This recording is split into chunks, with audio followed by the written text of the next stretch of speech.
The plow has not yet invaded the forest region to any appreciable extent, neither has it accomplished much in the foothills.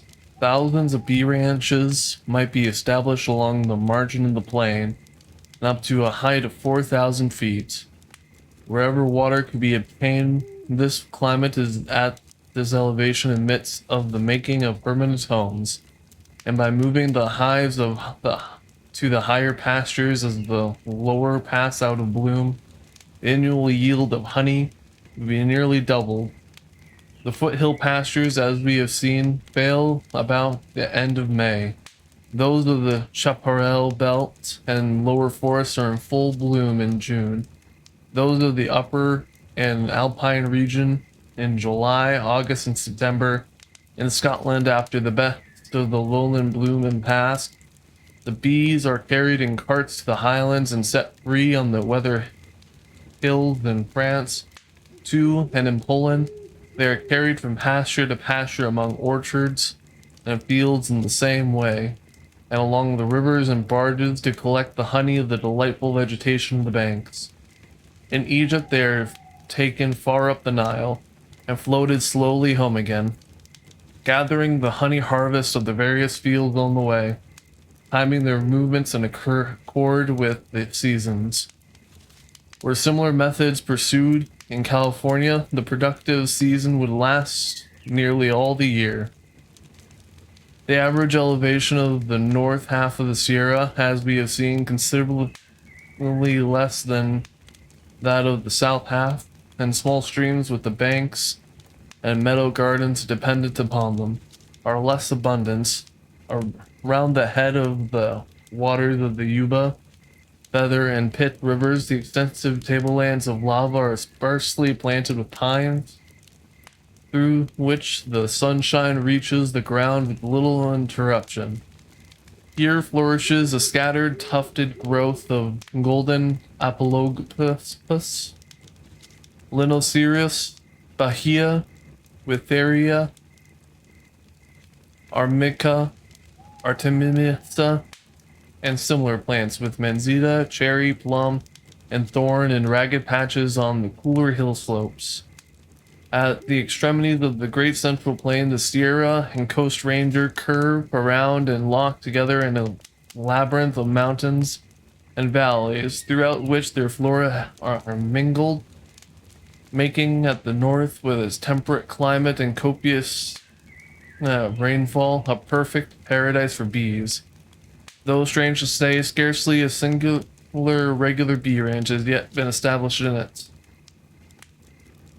Of all the mountain flower fields of the Sierra, the Shasta is most honeyful, and many yet surpass in fame the celebrated honey hills of Hybilla and earthy Hymettus.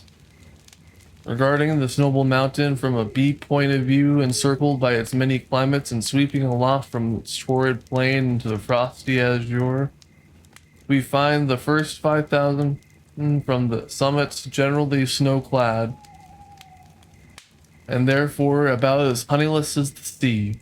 The base of this Arctic region is girded by a beat of crumbling lava, measuring about 1,000 feet in vertical breadth, and is mostly free from snow in summer.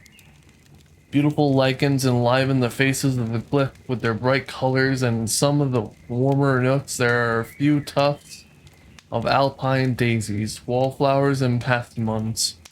But now, notwithstanding these blooms freely in the light summer, the zone as a whole is almost as honeyless as the icy summit, and its lower edge may be taken as the honey line. Immediately below this comes the forest zone, covered with a rich growth of conifers, chiefly silver fir, rich in pollen and honeydew, and diversified with countless garden openings, most of them less than 100 yards across. Next, in orderly succession, comes the Great Bee Zone. Its area far surpasses that of the icy summit and both of the other zones combined, for it goes sweepingly majestically around the entire mountains, with a breadth of 6 or 7 miles and circumference of nearly 100 miles. Shasta, as we have already seen, is a fire mountain created by a succession of eruptions from ashes and molten lava, which, flowing over the lips of its several craters, grew outward and upward like the trunk of a knotty, exiguous tree. Then followed a strange contrast.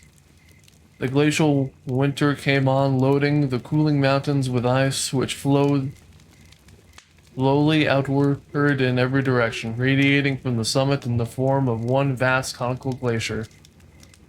A down-crawling mantle of ice upon a fountain of smoldering fire, crushing and grinding for centuries its brown, flinty lavas with incessant activity, and thus degrading and remodeling the entire mountain. When at length the glacial period begins to draw near its close, ice mantle was gradually melted off and around from the bottom, and receding and breaking into its present fragmentary conditions, irregular rings and heaps of moraine matter were stored upon its flanks. The glacial erosion of most of the Shasta lavas produced detritus, composed of rough, sub-angular boulders of moderate size and of porous gravel and sand, which yields freely to the transporting power of running water.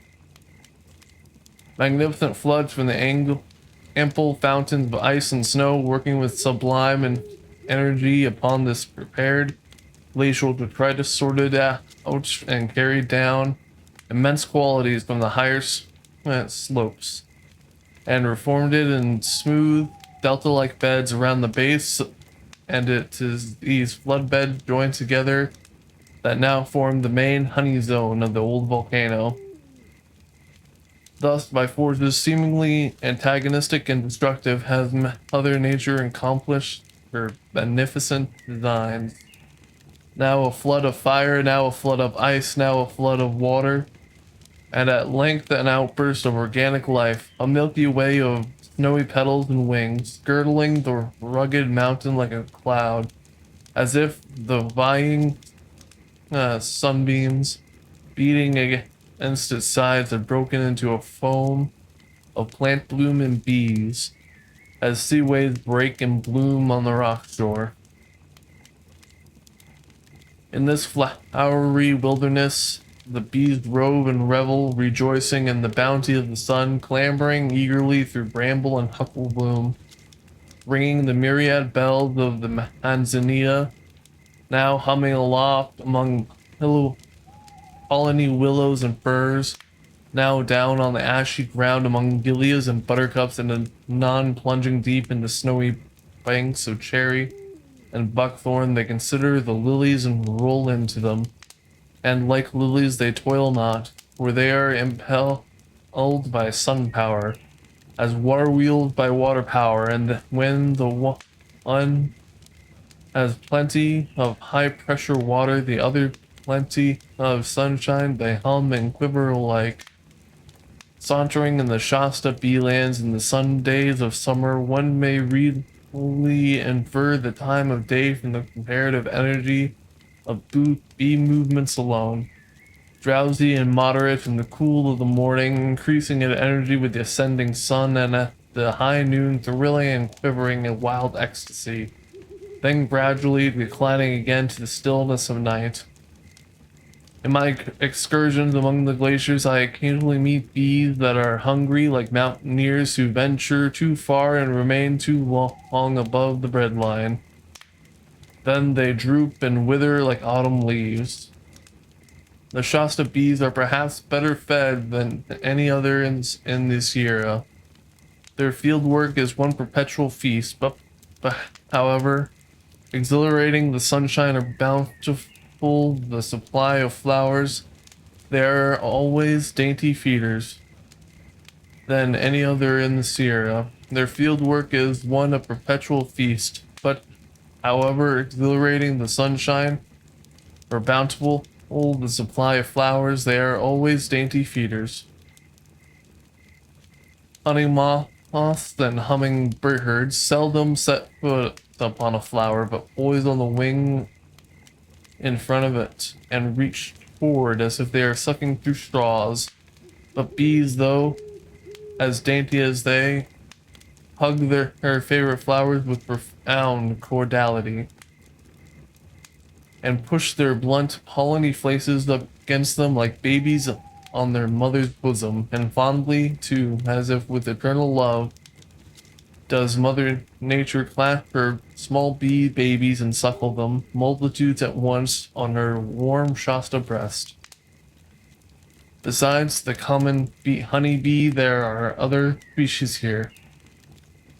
Fine mossy, burly fellows who were nourished as the on the mountains thousands of sunny seasons before the advent of the domestic species.